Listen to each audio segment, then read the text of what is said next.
Gyandeep YouTube channel पर आप सबका स्वागत है। आज मैं आप सबको इस वीडियो में हिंदी प्रैक्टिस सेट कराऊंगी जो कि आपके WBSSC 2025 की हिंदी सब्जेक्ट के सिलेबस पर आधारित है। सारे क्वेश्चन आपके सब्जेक्ट के सिलेबस पर आधारित है, तो आप वीडियो को लास्ट तक ज़रूर देखिए और वीडियो पसंद आए तो वीडियो को लाइक से सब्सक्राइब करना ना भूलें। मैंने इसी तरह बहुत सारे प्रैक्टिस सेट कराए हैं।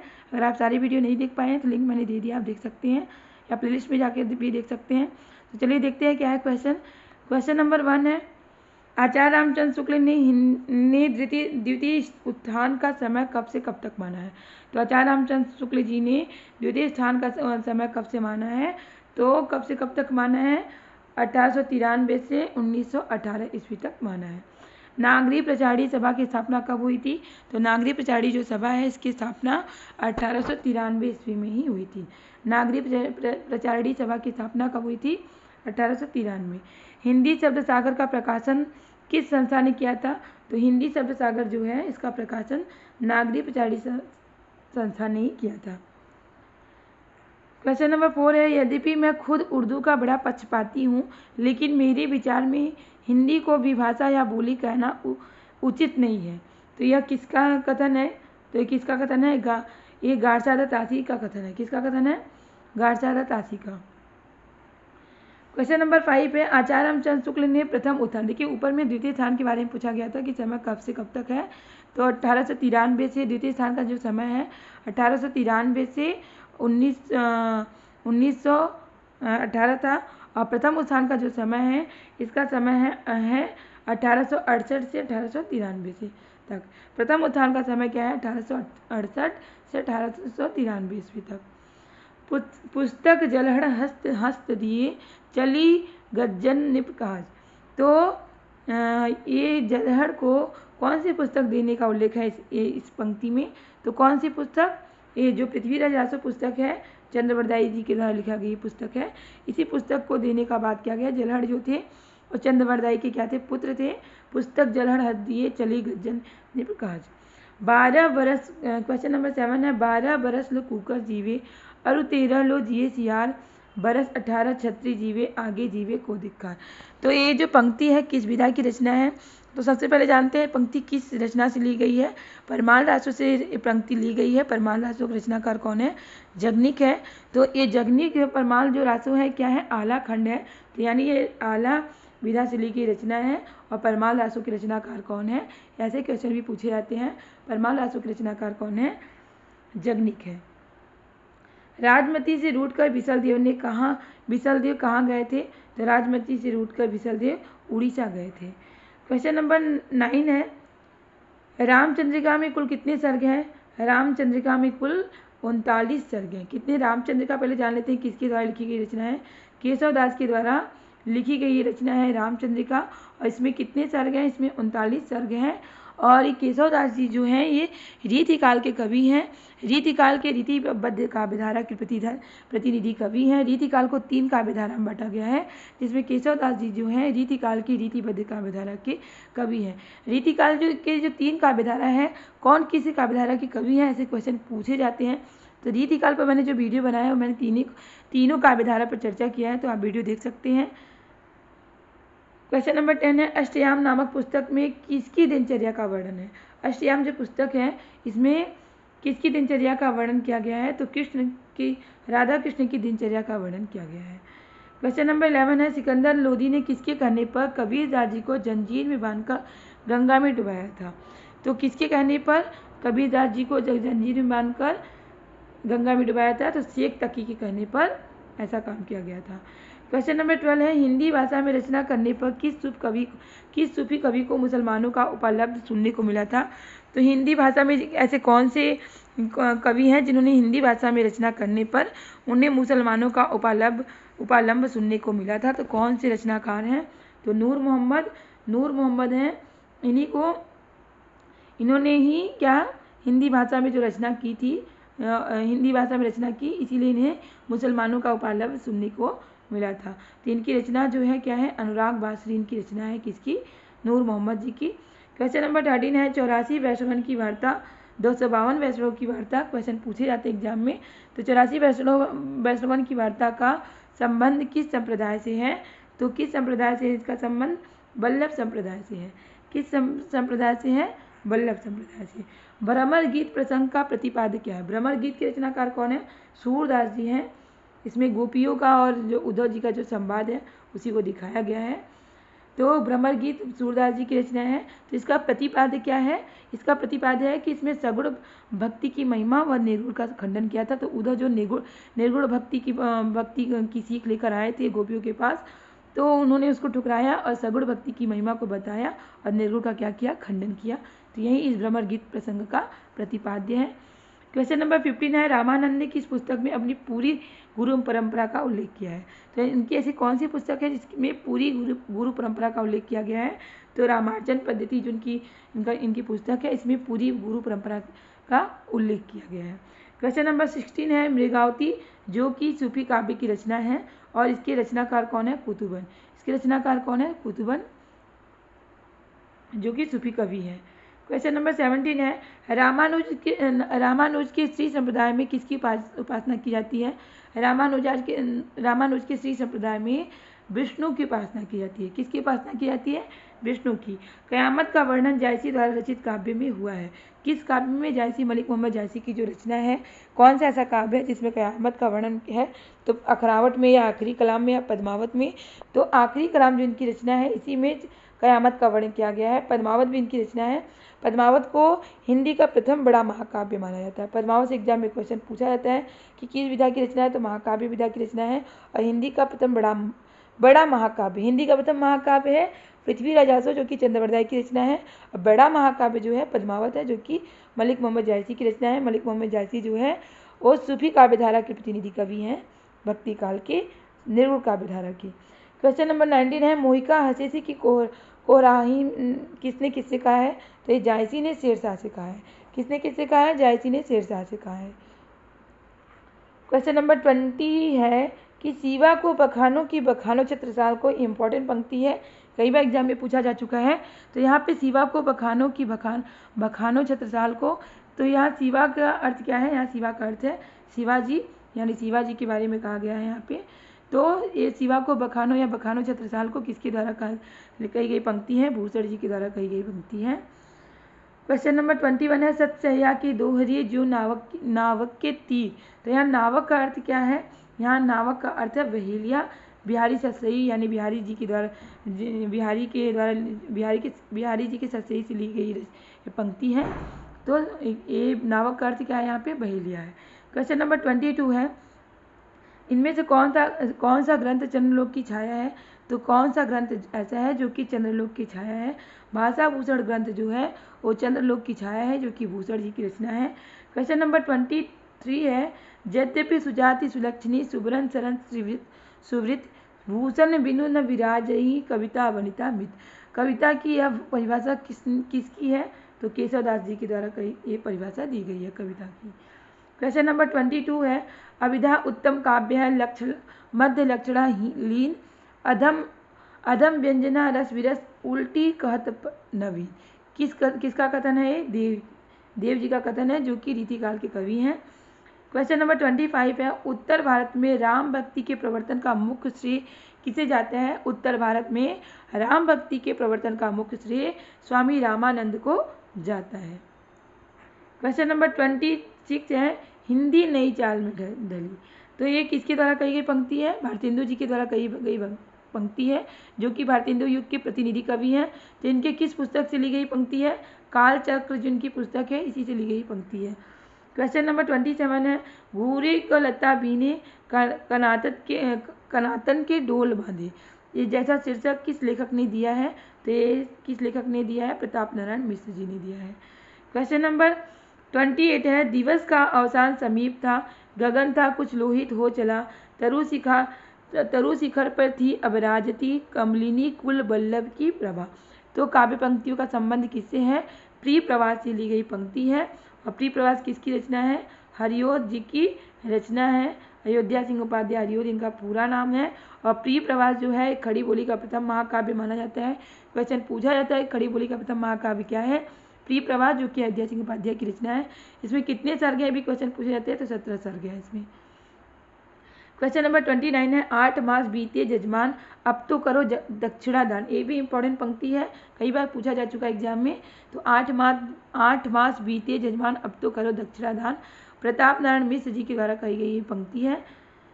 क्वेश्चन नंबर 30 है गद्य रचना को एक कला के रूप में ग्रहण करने वाले, कमल की कारीगरी समझने वाले लेखक कौन है?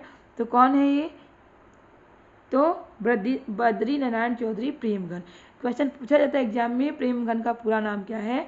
बद्री नारायण चौधरी प्रेमघन। क्वेश्चन नंबर 31 है आत्माराम के छद्म नाम से आचार्य महावीर प्रसाद द्विवेदी की आलोचना किसने की है? तो बाल मुकुंद गुप्त जी ने की है। किसने की है? बाल मुकुंद गुप्त जी ने की है। अंतःकरण की वृत्तियों के चित्र का नाम कविता है। किसने कहा है? अंतःकरण की वृत्तियों के चित्र का नाम कविता है। ऐसा किसने कहा है? ऐसा कहा है महावीर प्रसाद द्विवेदी जी ने कहा है। किसने कहा है? महावीर प्रसाद द्विवेदी जी ने कहा है। मैं पूर्वीपन की परवाह न करके अपने व्यवहार की ग्राम कहावतें और शब्द भी बेधड़क रख दिया करते हैं। वे पूर्वीपन की परवाह न करके अपने व्यवहार की ग्राम कहावतें और शब्द भी बेधड़क रख दिया करते हैं। शुक्ल जी के द्वारा कही गई पंक्ति, शुक्ल जी की इन पंक्तियों का संबंध किससे है? सबसे पहले पूछ लिया जाएगा कि पंक्ति किसके द्वारा कही गई है? तो शुक्ल जी, रामचंद्र शुक्ल जी के द्वारा कही गई पंक्ति है। और किसके संदर्भ में कही गई पंक्ति है? तो प्रताप नारायण मिश्र जी के द्वारा कही गई ये पंक्ति है। कविता हमारे परिपूर्ण क्षणों की बाड़ी है। क्वेश्चन नंबर 34 है किसने कहा है? तो कविता हमारे परिपूर्ण क्षणों की बाड़ी है सुमित्रानंद पंत जी ने कहा है, जिन्हें सुमित्रानंद पंत जी को प्रगति का सुकुमार कवि कहा जाता है। चिदम्बरा इनकी प्रसिद्ध रचना है, चिदम्बरा। और इसी रचना के लिए इन्हें ज्ञानपीठ पुरस्कार से सम्मानित किया गया था। किसे? सुमित्रानंद पंत जी को। निबद्ध या निबंध काव्य कौन नहीं है? तो कौन सा ऐसा है जो निबंध काव्य नहीं है? राम की शक्ति पूजा, जो कि निराला जी की रचना है। सूर्यकांत त्रिपाठी निराला जी की रचना है। क्वेश्चन नंबर 36 है सन 1951 में प्रकाशित दूसरा सप्तक। ठीक है, तार सप्तक से क्वेश्चन पूछे जाते हैं एग्जाम में तार सप्तक से एग्जाम में क्वेश्चन पूछे जाते हैं। तो इस पर मैंने वीडियो बनाया है। 4 सप्तक हैं और चारों सप्तक में हर एक कवियों को याद करने का ट्रिक भी मैंने बताया है। तो लिंक मैंने दे दिया है, आप देख सकते हैं वीडियो, क्योंकि तार सप्तक से एग्जाम में क्वेश्चन पूछे जाते हैं। तो देखिए यहाँ पे क्वेश्चन पूछ ही लिया गया है कि कौन सी कवित्री शामिल थी इसमें दूसरे सप्तक में। और दूसरा सप्तक का प्रकाशन कब हुआ था? 1951 में। पहला सप्तक जो था तार सप्तक, उसका प्रकाशन 1943 में हुआ था। और ये भी क्वेश्चन पूछा जाता है तार सप्तक के संपादक कौन थे? तो अज्ञे जी थे। तो दूसरे सप्तक की कवित्री कौन थी? कौन शामिल थी? शकुंतला माथुर। क्वेश्चन नंबर 37 है गुलाब मंडी क्या है? उपन्यास विधा की रचना है। और उपन्यासकार कौन है इसके? तो निर्मला बुराड़िया। क्वेश्चन नंबर 38 है संकलन त्रय में कौन नहीं है? स्थान भी है, काल भी है, वस्तु भी है, कथानक नहीं है। संकलन त्रय में कथानक नहीं है। क्वेश्चन नंबर 39 है खड़ी बोली जन्म का समय माना जाता है कब से कब तक? तो देख लीजिए, खड़ी बोली के जन्म का समय माना जाता है 1000 ईस्वी के आसपास। खड़ी बोली जो है इसके जन्म का समय 1000 ईस्वी के आसपास माना जाता है। पाली किस धर्म की भाषा है? पाली जो है किस धर्म की भाषा है? तो ये बौद्ध धर्म की भाषा है। किस धर्म की भाषा है? बौद्ध धर्म। कारकों को विभक्तियों के साथ जोड़े। देखिए व्याकरण से भी क्वेश्चन पूछे जाते हैं। तो कारकों को विभक्तियों से जोड़े तो कर्ता ने कर्म को करण से, तो कर्ता ने, देखिए यहाँ पे मैच करिए आप, कर्ता ने कर्म को करण से, अधिकरण में पर। तो अधिकरण में क्या होता है? में पर। तो एक का मतलब 1 नंबर का होगा आपका ई और 2 नंबर का होगा आपका बड़ी ई, और करण है जो आपका तो ई आ आंसर क्या होगा? ई आ। तो देख लीजिए कौन सा होगा, यहाँ पे टिक कर दीजिए ई आ। तो यहाँ पे घ सही होगा आंसर। क्वेश्चन नंबर 43 है लड़की पढ़ती है। लड़की पढ़ती है ये वाक्य है। तो ये वाक्य को अगर ये वाक्य को बहुवचन कर दिया जाए तो कौन सा होगा? बताइए। लड़कियां पढ़ती हैं। तो देख लीजिए यहाँ पे लड़कियां पढ़ते हैं, तो पढ़ते तो होगा नहीं। और यहाँ पे लड़कियां भी क्या है? अशुद्ध लिखा है। तो लड़कियां पढ़ती हैं, ये तो पढ़ती हैं ठीक है, लेकिन यहाँ पे ये क्या है? अशुद्ध है, मतलब शुद्ध नहीं है। और लड़कियां पढ़ती है, देखिए लड़कियां पढ़ती है ऐसे ही लिखा जाता है, लड़कियां ऐसे ही लिखा जाता है। और पढ़ती है स्त्रीलिंग है तो पढ़ती होगा, अगर लड़का होता तो पढ़ता है होता। तो यहाँ पे ग सही होगा। 44 है, निम्नलिखित शब्दों में पुल्लिंग का चयन कीजिए। स्त्रीलिंग पुल्लिंग का चयन करने के लिए भी क्वेश्चन आता है। तो यहाँ पे देखिए रात जो है स्त्रीलिंग है, सास भी क्या है स्त्रीलिंग है, मूर्खता है ये भी स्त्रीलिंग है। मोती जो है यहाँ पे पुल्लिंग है, जो रत्न और धातु के नाम होते हैं ज़्यादातर वो पुल्लिंग होते हैं, तो नोट कर लीजिएगा इसे। सुमिलित करिए, अब अ को ब से सुमिलित करना है। तो अल्प विराम कौन सा है इसमें, अल्प विराम किसको बोलते हैं, अल्प विराम इसको बोलते हैं। अर्ध विराम क्या है, ए है। और विस्मयादि बोधक चिन्ह कौन सा है, ए वाला है। और निर्देश चिन्ह कौन सा है, ए है। तो क्या होगा आंसर आपका, होगा आ ई और आ बड़ी ई और ई, ए वाला ख। क्वेश्चन नंबर 46 है, लड़की जाए, यह वाक्य किस काल में है, लड़की जाए। तो लड़की जाए तो ऐसा क्या हो गया, संभावना व्यक्त की जा रही है और भविष्य काल से रिलेटेड है, तो यहाँ पे संभाव भविष्य काल। क्वेश्चन नंबर 47, मोहन ने पढ़ा, यह वाक्य संदिग्ध भूतकाल में क्या, अगर इस वाक्य को हम लोग संदिग्ध भूतकाल में करेंगे तो क्या होगा, मोहन ने पढ़ा होगा, क्या होगा, मोहन ने पढ़ा होगा, तो संदिग्ध भूतकाल में होगा। तो हर एक वाक्य जो है भूतकाल में, भविष्य काल में और संदिग्ध भूतकाल में, वर्तमान काल में किस तरह से होते हैं, ऐसे क्वेश्चन पूछे जाते हैं। शुद्ध वाक्य पहचानिए। तो शुद्ध वाक्य में मैं तुमको देखा, राम ने लिख चुका, मोहन ने रोटी खाई, गोपाल मुझे 2 कलम दिए। तो यहाँ पे ये तो आपका अशुद्ध वाक्य है, पहला वाला मैं तुमको देखा, मैंने तुमको देखा, ऐसे होना चाहिए। राम ने लिख चुका, ये भी अशुद्ध है। गोपाल मुझे 2 कलम दिए, तो ये भी गलत है, तो ग यहाँ पे सही होगा, मोहन ने रोटी खाई। क्वेश्चन नंबर 49 है, जिसे किसी बात के जानने की इच्छा हो, जो किसी बात की जानने की इच्छा रखता हो उसे क्या कहते हैं, जो किसी बात की जानने की इच्छा रखता है हो उसे जिज्ञासु कहते हैं। क्या कहते हैं, जिज्ञासु। सर्वज्ञ यानी सब कुछ जानने वाला, मुमुक्षु यानी मोक्ष की इच्छा रखने वाला, तो जिज्ञासु यहाँ सब कुछ जानने की इच्छा रखने वाला। क्वेश्चन नंबर 15 है, सही शब्द। वर्तनी भी पहचानने के लिए आपका आएगा, वर्तनी दे दी जाएगी, पूछा जाएगा कौन सी वर्तनी शुद्ध है, कौन सा वर्तनी सही है। तो अतिवृष्टि देखिए 4 तरह से लिखा गया है, तो कौन सा सही है, तो अतिवृष्टि इस तरह से लिखा जाता है, अतिवृष्टि। क्वेश्चन नंबर 51 है, सही शब्द की वर्तनी पहचानिए। तो सही शब्द की वर्तनी क्या है, तो सही शब्द की क्रोधाग्नि 3 तरह से लिखा गया है, इनमें से कोई नहीं है, घ वाला आंसर जो है इनमें से कोई नहीं है। तो यहाँ 3 तरह से लिखा गया है, तो कौन सा सही है, एक गलत है, ये भी गलत है, क्रोधाग्नि ये सही है, इस तरह से लिखा जाता है। तो वर्तनी सही लिखने कैसे लिखा जाता है आपको पता होना चाहिए, इस तरह से भी क्वेश्चन पूछे जाते हैं। क्वेश्चन नंबर 52 है, मूक शब्द का विलोम शब्द क्या है, मूक शब्द का विलोम शब्द होता है वाचाल। मूक यानी चुप और वाचाल यानी बोलने वाला। क्वेश्चन नंबर 53 है, आकाश का पर्यायवाची शब्द भी पूछे जाते हैं, पर्यायवाची विलोम शब्द भी पूछे जाते हैं। पर्यायवाची यानी समान अर्थ वाले शब्द। तो यहाँ पे आकाश का अर्थ शब्द, आकाश का पर्यायवाची शब्द नहीं है, देख लीजिए क्या नहीं है, तो अंबर तो आकाश का पर्यायवाची शब्द है, व्योम भी है, नभ भी है। अंबक जो है आकाश का पर्यायवाची शब्द नहीं है, तो नहीं पूछा जा रहा है तो आपको नहीं पे टिक करना होगा, अंबक, यहाँ पे अंबक सही आंसर होगा। क्वेश्चन नंबर 54 है, सुमेलित करने का। तो देख लीजिए सुमेलित करना है, यहाँ पे क्वेश्चन थोड़ा सा आपका गलत हो गया। शैल को किसे सुमेलित करना है, शैल मतलब होता है पहाड़, और नीर मतलब होता है क्या, नीर मतलब नीर को अनल से सुमेलित करना है। अंबु को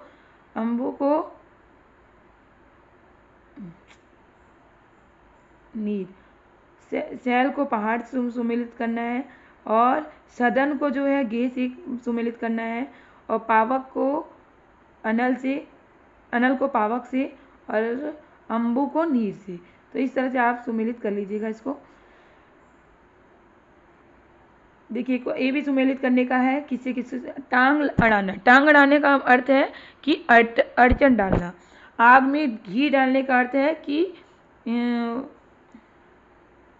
कान भरना का अर्थ है कि चुगली करना।